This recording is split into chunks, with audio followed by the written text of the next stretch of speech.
Welcome back to the BJack 70 show. I'm your host, Brandon Jackson, and we got a big episode today. Got some football news stories. And then we're gonna jump into Chris Sims. If you know who Chris Sims is, his wide receiver rankings that were kind of off the wall. And then we'll talk about a little bit of basketball. You may or may not know, a little thing called the NCAA tournament jumped off this past weekend. And so we'll talk about that for a little bit. But before we get into it, just want to quickly say, go ahead and hit that like button. Go ahead and hit that subscribe button. I thank you in advance for doing it. Sharing the podcast, sharing the channel, get it out there, help grow the channel.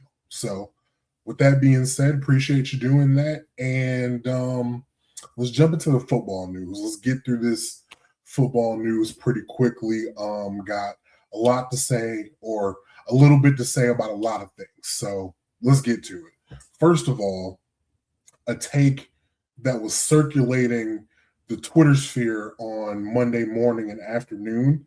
Dan Orlovsky went on television and went on Twitter and said, Ty Simpson of Alabama, the quarterback from Alabama, Ty Simpson, is his quarterback one in the year 2026. This upcoming draft with Fernando Mendoza in it. He's saying Ty Simpson is QB1. And usually I wouldn't talk about this, wouldn't bring it up on the podcast, but there was some qualifying information around Twitter saying that there are GMs that feel this way about Ty Simpson. I don't think that one of those general managers works for the Las Vegas Raiders, so it doesn't really matter. But I thought it was interesting that there are people out there with this take. There are people that get paid to literally make this kind of decision, and this is the take they have. I don't agree. I think Mendoza in this here particular year is a clear QB1, a clear real starting quarterback kind of guy. And I think you would be silly to think otherwise. Who wants to talk about math when we're talking about football? But I went into the math just strictly of college football and how many starts that they had quarterbacks have in college football, and the math works against Ty Simpson. Ty Simpson has only started 15 games. That's just not enough. We can kind of clearly see, and I'll link what I wrote. I wrote it earlier in the offseason. The threshold is 25 starts. Ty Simpson does not have 25 starts. It's not the end all be all. Ty Simpson does have talent. Ty Simpson, to me, is clearly the quarterback 2 in the draft. I have a mock draft coming later this week. Ty Simpson is a first-round quarterback per my estimation. If you want to go off my mock draft or what other people are going off of in their mock drafts, I think Ty Simpson is going to be a first-round quarterback. So I'm not saying that he's undeserving of praise, but I just think it's clear that he's not quarterback 1 in this draft. I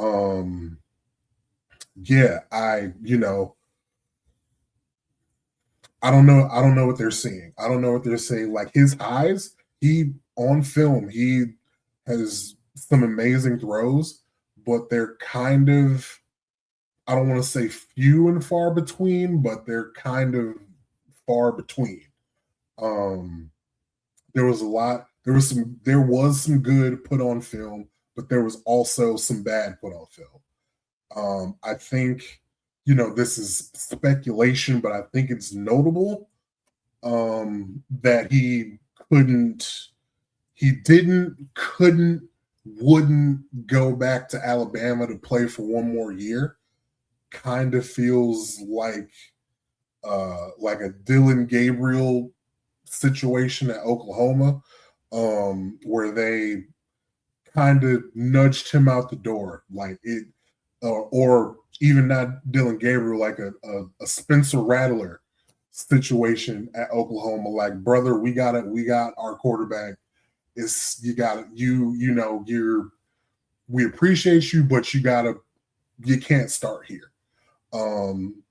It seems like Alabama, either in Austin Mack, who's been with Kalen DeBoer since he's been in college, or Keelan Russell, they want one of those guys to take over. And they kind of nudged Ty Simpson out the door. I think it was very telling. Miami wanted to throw all of the bags Ty Simpson's way for him to come, but I do respect the fact Ty Simpson said he wanted to leave a legacy at Alabama. He was a captain. That means something to him. So I understand he was kind of put in between a rock and a hard place with not messing up the way he felt about his career at Alabama versus going to the draft versus hitting the transfer portal and going somewhere else. So I understand his positioning there, but it just might not work out for his NFL prospects. I mean, it'll work out well enough because I do think he's going to be a first round pick, but moving forward, his development, I just don't know what that's going to look like.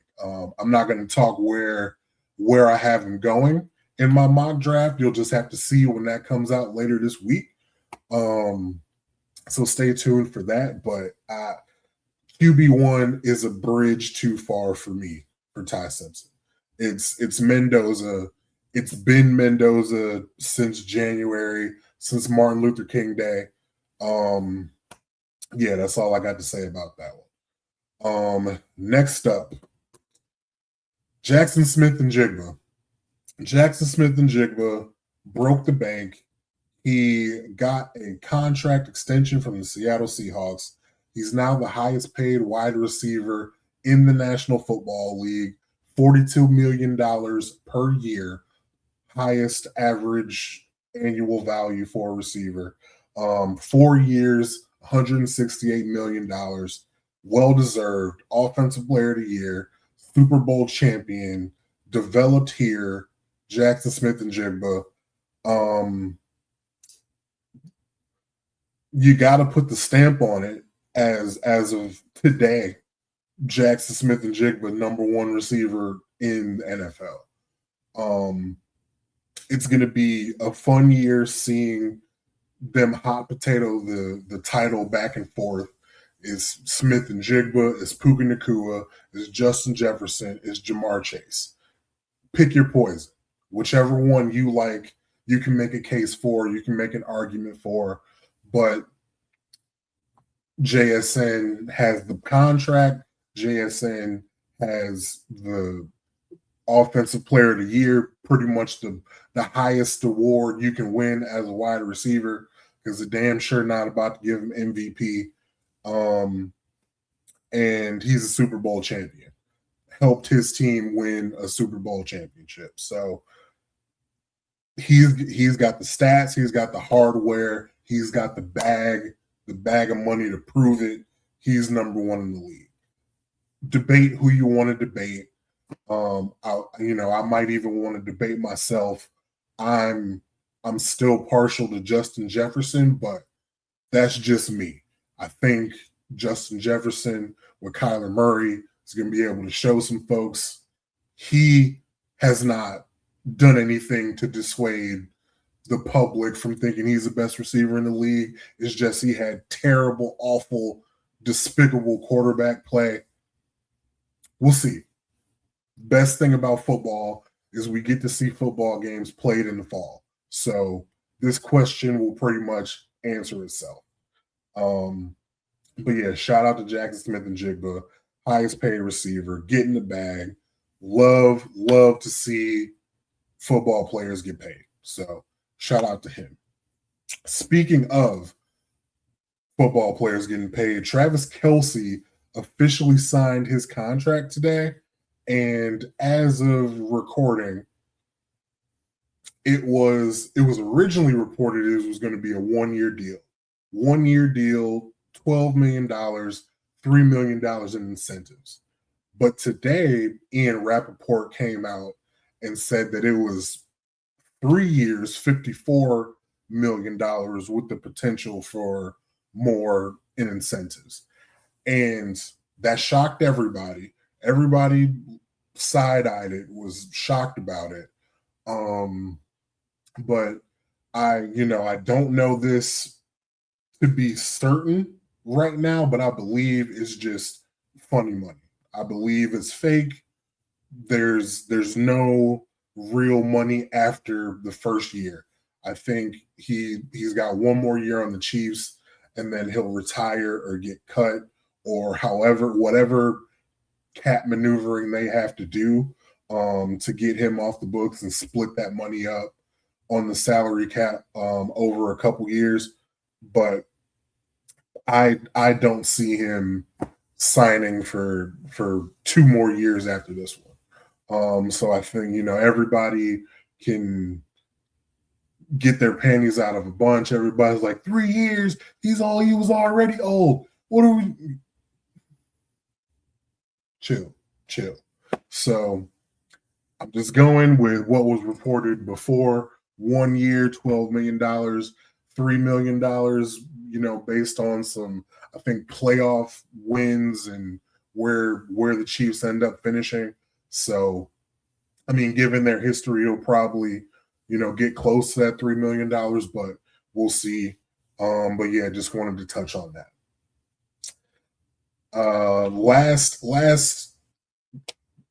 Well, not the last football point, because I'm still talking about Chris Sims, but last news thing I want to talk about is, honestly, I don't know much about what is being said, what the topic is, but all over my algorithm, I'm seeing Jarvis Landry and Leonard Fournette talk about Kevin Stefanski.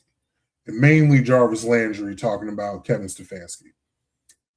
To be completely honest, I don't know what he said. I purposely don't want to know, didn't want to hear it, didn't want to watch it, didn't want to give it energy. All I know is Jarvis Landry is just out in the ether talking shit about Kevin Stefanski. And all I have to say is, whatever Jarvis said, I'm on Kevin Stefanski's side. You can, if you're a Browns fan, you can hate me. You can talk shit about me. If he happens to see this, he can be mad at me. I don't care. Jarvis, if you have followed me on Twitter for a long period of time, you probably have seen me describe how I do not like Jarvis Landry. Jarvis Landry is what the world thinks about Odell Beckham as just a human. He's not. Jarvis Landry is that guy. Jarvis Landry is the guy everybody talks about, the Cleveland Browns season of Hard Knocks, how, it's contagious. This shit contagious. Trying to fire up the locker room. That shit was performative. I hated that bullshit. You peaked in Miami. You came to Cleveland. People wanted to attribute the culture changing because of you in that speech. It's not true. The culture changed because of guys like Nick Chubb in that locker room, guys like Joel Bitonio in that locker room, guys like when Wyatt Teller showed up in that locker room, guys like Myles Garrett on the other side, guys like Denzel Ward, Jarvis Landry ain't changed shit about Cleveland. Okay, let me be clear. I wasn't a fan of his style of play, catching balls at the line of scrimmage all goddamn day. The one the one Baker Mayfield highlight that I remember with Jarvis Landry is that catch against the Carolina Panthers. Deep ball. I don't remember the route. I just remember it was a deep ball, Jarvis Landry, great throw, great catch. That's the only positive I got to remember about Jarvis Landry. All I'm remembering about Jarvis Landry is when they got Odell out of here, him also being on the sideline, mopey, mad, pissed off, bringing all the drama, doing the same exact thing they said Odell was doing. He got no flack. Odell caught all the flack because he's Odell Beckham Jr. So Jarvis Landry, you can say whatever, you can talk about whatever. It doesn't matter. Whatever you said, I'm against it. I don't believe in you. I don't trust you. I don't take your word of what the locker room was like, because you had no benefit in the locker room. It's Joel Bitonio, it's Nick Chubb, it's Myles Garrett, it's Denzel Ward. It's not Jarvis Landry. So whatever he said, he can keep it. I'm not going to look for it, not going to listen to it, not going to watch it. You can keep that podcast. I'm one to talk. Y'all, I'm sure y'all got more viewers, more listeners, more subscribers. Don't care. Don't want them. Don't want them from you. Don't care. Do not care about it. So I just wanted to say that. I just wanted to get that off my chest. Just if you want more, go to my Twitter at bjack70 and go to the profile, search up Jarvis Landry. What comes up, comes up. So there you have it. On a lighter note, well, not even on a lighter note, because I'm about to cuss Chris Sims out too. Chris Sims comes out with the most asinine rankings, positional rankings every single year. And the one I'm thinking of is whatever class Will Anderson was in. He had him as the 5th ranked edge rusher. I don't remember who else was an edge in that class, but he had 4 people above Will Anderson Jr. That should be a failure.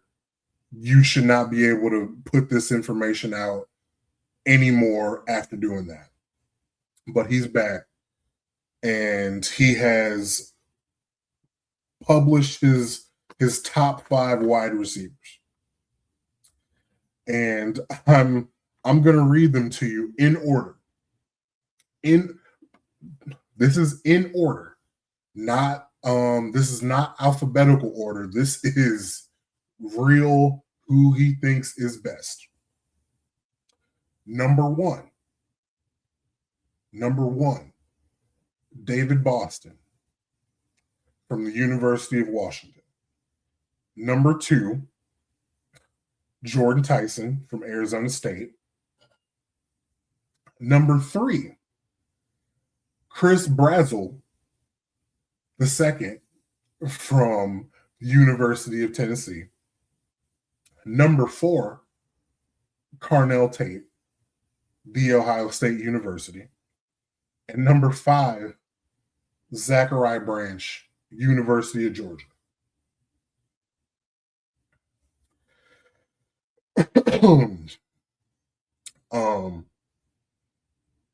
First of all, what the fuck?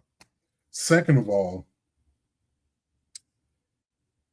what the fuck? Third of all, you like David Boston, number 1, whatever. Jordan Tyson, 2. In my rankings, I also have him 2, so like I'm cool with that. But Chris Brazzell, 3rd over Tate. over Lemon.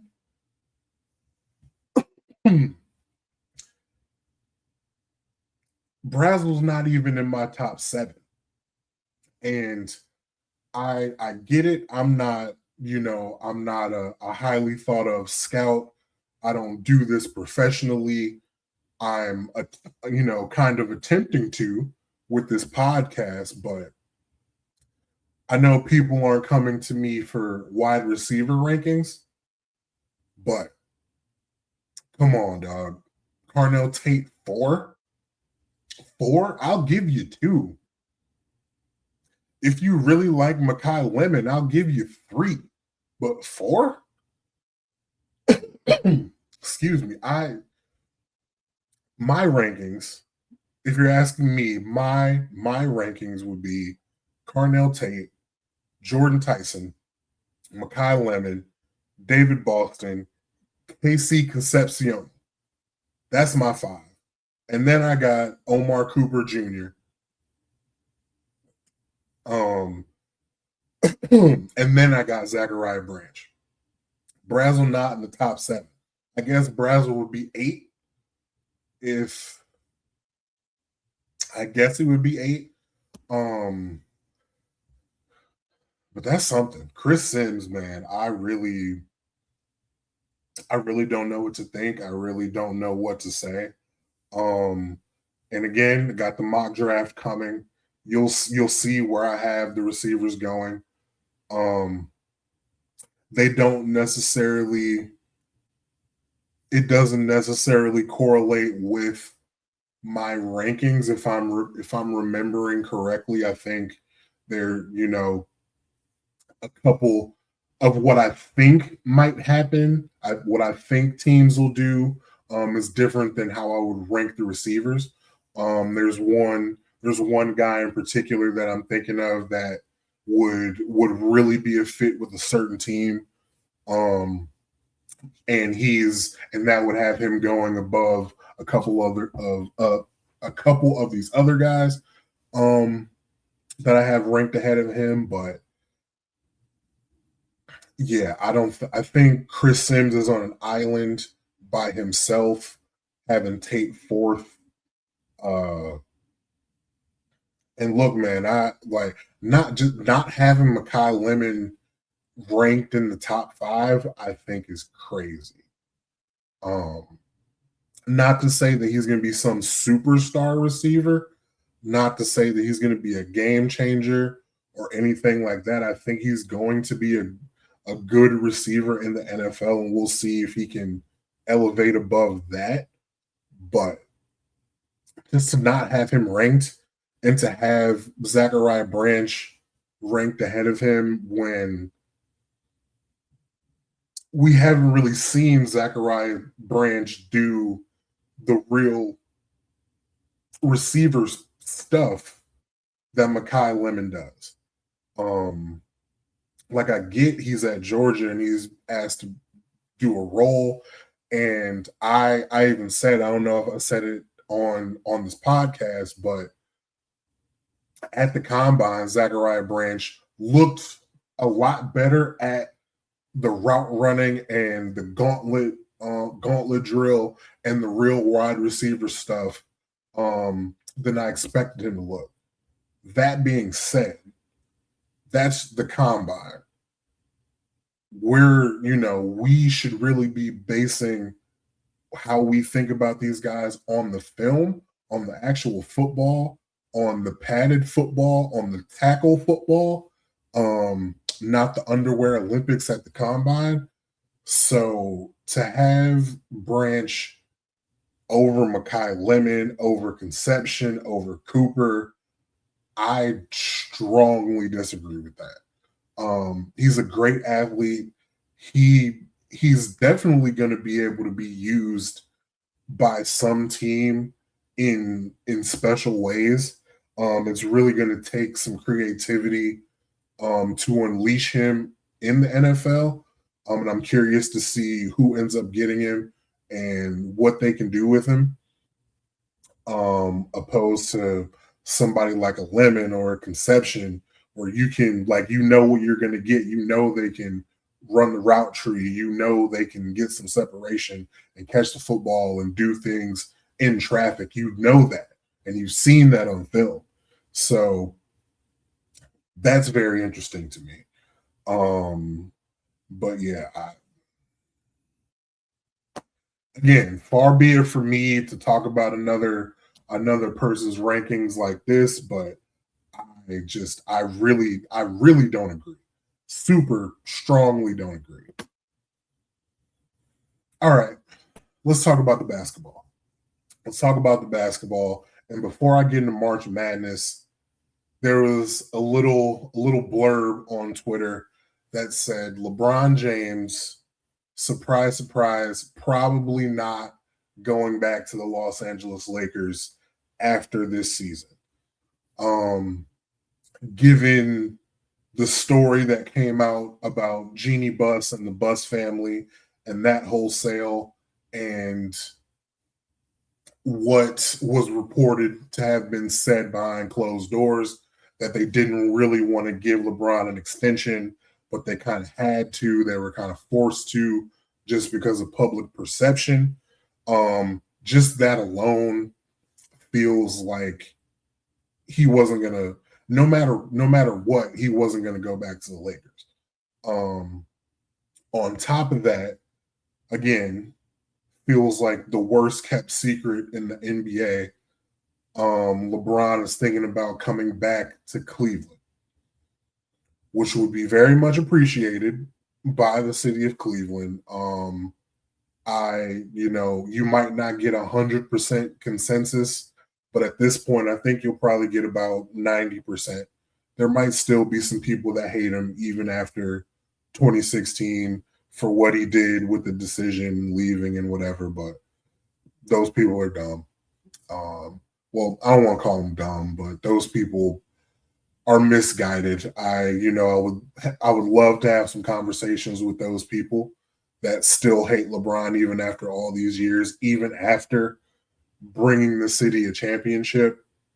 But he's welcome. You can see the reception that he got the last time he was in Cleveland. You can see the reception he got when he was here for the playoff game last season. Him and Savannah sitting courtside. A king's welcome. A king's welcome when he was here for that playoff game as a guest, as a visitor. We would welcome you, LeBron James, with open arms. I would love to see it. And given the fact of the documented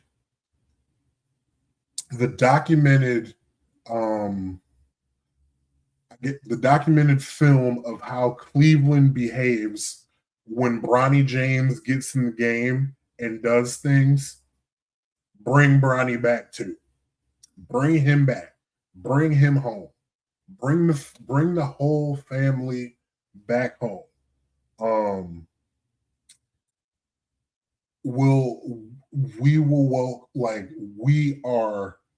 We have to be one of, if not the only team that would love Bronny James the way he deserves to be loved.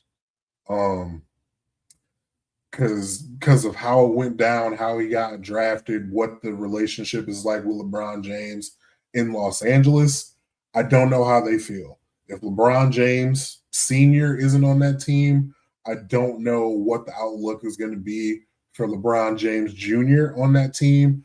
That being said, bring Bronny back to the crib. Bring him home. LeBron come, Bron Sr., Bron Jr., make it a family affair. Would be great. Would be great. I'm at this point, I'm expecting it to happen. I don't know exactly how, though. I don't know if it's going to be a sign and trade. Don't know if we're going to trade some folks and get the mid-level exception available. Don't know if it's going to be on the veteran minimum for like a retirement tour. I don't know exactly how it's going to go, but I'm expecting big number 23 to be back in Cleveland, locked and loaded. I guess I was going to say poster back up on, poster back up downtown, but you probably can't do that with Donovan Mitchell on the squad. That would be slightly disrespectful because given what it looks like in Los Angeles right now, that's Luka's team. And after that, it's Austin Reeves' team.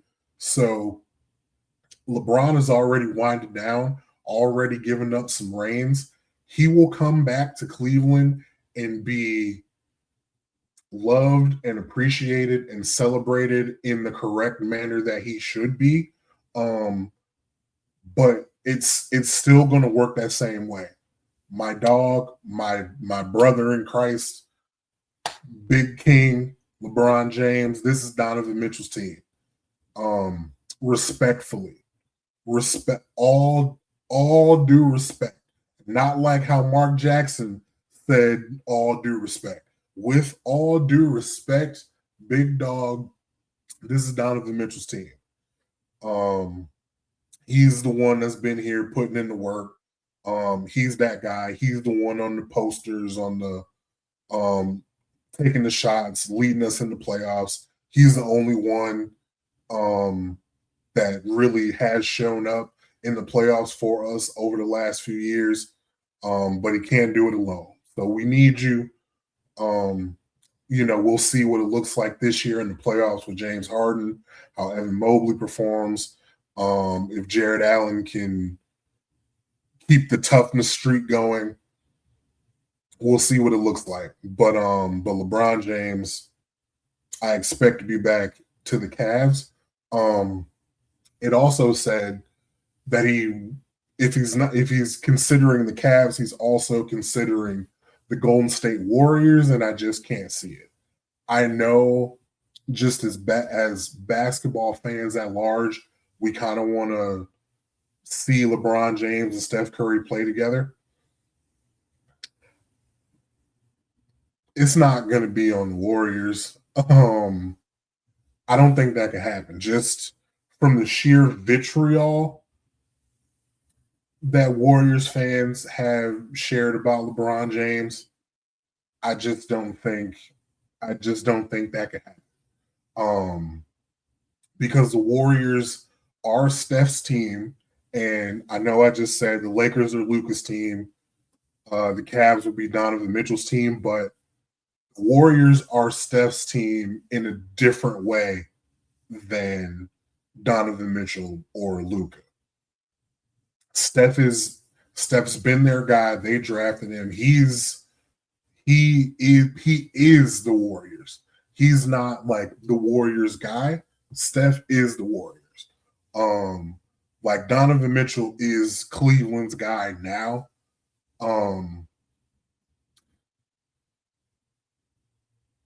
Steph is the Warriors in a different way than that.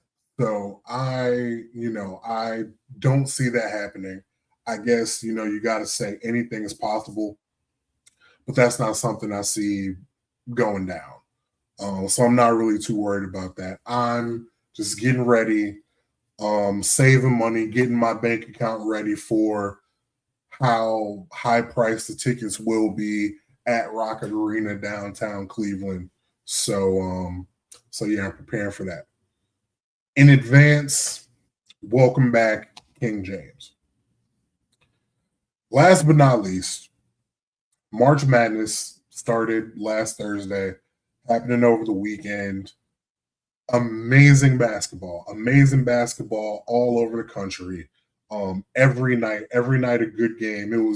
Had so much fun watching college basketball this season, but especially over the weekend. Just want to say, on my bracket, my Final Four is still alive. Duke is still alive. It was rough in a couple of spots there for a good amount of time. They kicked off on Thursday. I was at work, pulled up the phone, saw Duke was down by like 15. I said, oh my God, my bracket is going to be done on day one. But it wasn't. They weathered the storm. They weathered the storm. Duke is still alive. Houston is still alive. Arkansas is in my Final Four. Arkansas still alive. Darius Acuff Jr., my boy. What a performance. What an offensive performance. What a great offensive scoring, playmaking, shooting performance on offense. Specifically on offense. On defense, we don't got to talk about that. But on offense, though, Darius Acuff, well done, young man, getting Arkansas through.